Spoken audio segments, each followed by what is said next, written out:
नमस्कार दोस्तों, स्वागत है आपका हमारे चैनल सुपर नॉलेज में। इस दुनिया में दो तरह के इंसान रहते हैं।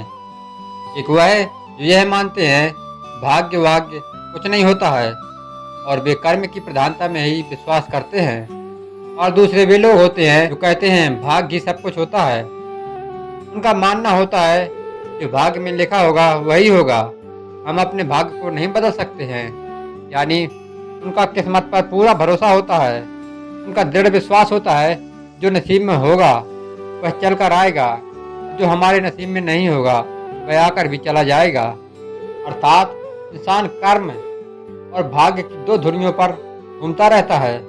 आज के समय का युवा भी यही सोचता है बिना कुछ किए ही वह सब कुछ पाले जो वह चाहता है। इस विषय पर अक्सर बहस होती रहती है, कर्म ज्यादा महत्वपूर्ण है या फिर भाग्य। जब अर्जुन ने कुरुक्षेत्र में अपने स्वजनों को युद्ध के लिए अपने सामने खड़ा पाया, उसका मन दुखी हो गया। उसके हाथों से धनुष छूट गया और वह साधारण मनुष्य की तरह धरती पर गिर पड़ा। तब भगवान श्री कृष्ण ने गीता के कर्म ज्ञान का उसे उपदेश दिया। श्री कृष्ण भी अर्जुन से कर्म करने की ही बात करते हैं। अर्जुन को कर्म करने का उपदेश देते हैं। श्री कृष्ण कहते हैं, हे अर्जुन, राज्य तुम्हारे हाथ में है या नहीं, लेकिन युद्ध तो तुम्हें करना ही पड़ेगा। गोस्वामी तुलसीदास जी ने भी रामचरितमानस में कर्म की प्रधानता बताई है। तुलसीदास जी ने कहा है, कर्म प्रधान विश्व रच राखा। अर्थात कर्म करके ही पूरा विश्व चल रहा है। बिना कर्म के कुछ नहीं हो सकता, बिना कर्म के कुछ भी संभव नहीं है। तो आइए अब हम कहानी की शुरुआत करते हैं। इसमें बहुत बड़ी शिक्षा छिपी है। एक बार एक लड़का घर से परेशान होकर घर के बाहर बैठा था और अपनी किस्मत को कोस रहा था कि मेरा अच्छा भाग्य होता तो मैं भी कोई राजकुमार होता, मेरे पास सब कुछ होता, खूब सारी दौलत होती, संपत्ति होती, घर मकान होता। तभी वहाँ से एक विद्वान संत निकलते हैं। लड़का उनसे पूछता है, महाराज जी, कृपा करके मेरे भाग्य के बारे में बताइए। संत महाराज कहते हैं, दक्षिण दिशा में कृष्णा नदी के पार एक ऊंचा पर्वत होगा। उसी पर्वत की चोटी पर तुम्हारा भाग्य तुम्हारा इंतजार कर रहा है। जाओ, तुम्हारा भाग्य वहीं मिलेगा। लड़का अपनी भाग्य की खोज में निकल पड़ा। रास्ते में उसको एक जख्मी शेर मिला। शेर ने पूछा, तुम सुनसान जंगल में कहाँ जा रहे हो? लड़के ने कहा, मैं अपने भाग्य से मिलने जा रहा हूँ। शेर ने कहा, अपने भाग्य से मेरे भाग्य के बारे में पूछना, मैं कब स्वस्थ हो जाऊंगा और कैसे हो जाऊंगा। लड़का थोड़ी और आगे बढ़ा। उसे एक बाग मिला। बाग के मालिक ने लड़के को फल खिलाए और विश्राम के लिए बोला। लड़के ने फल खाए और फेंक दिए क्योंकि फल बहुत कड़वे थे।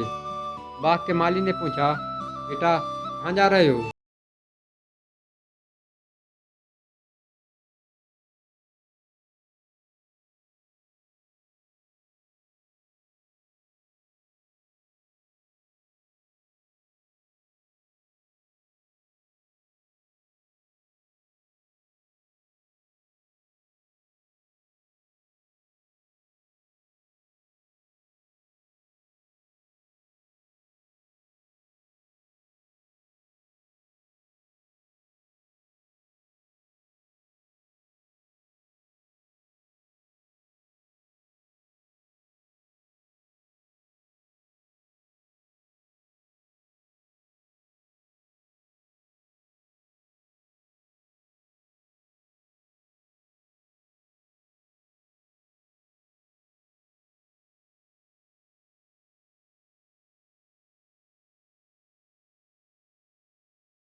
क्योंकि मेरा भाग्य मेरे पीछे आ रहा है।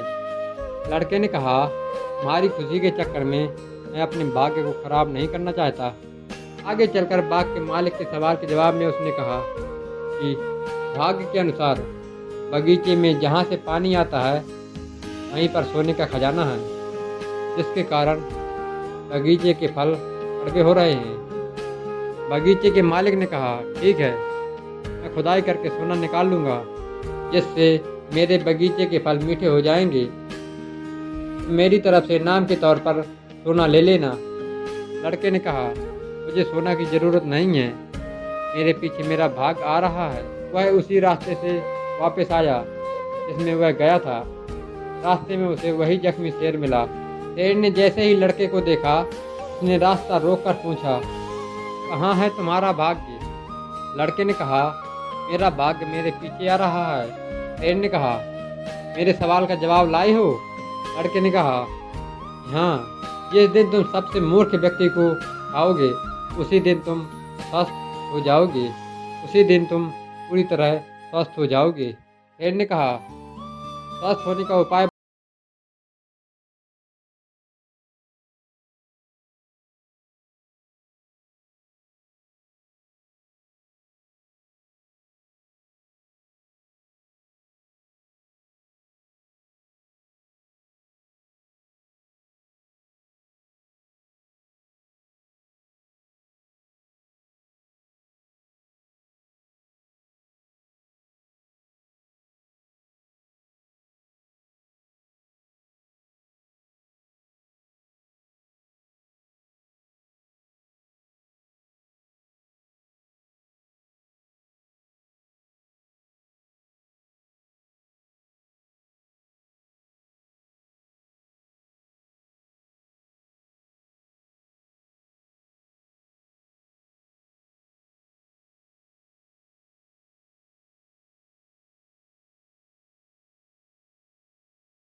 पसंद आई हो तो हमारे चैनल को सब्सक्राइब करो, वीडियो को लाइक करो और कमेंट में जय श्री कृष्णा जरूर लिखना। धन्यवाद। राधे राधे।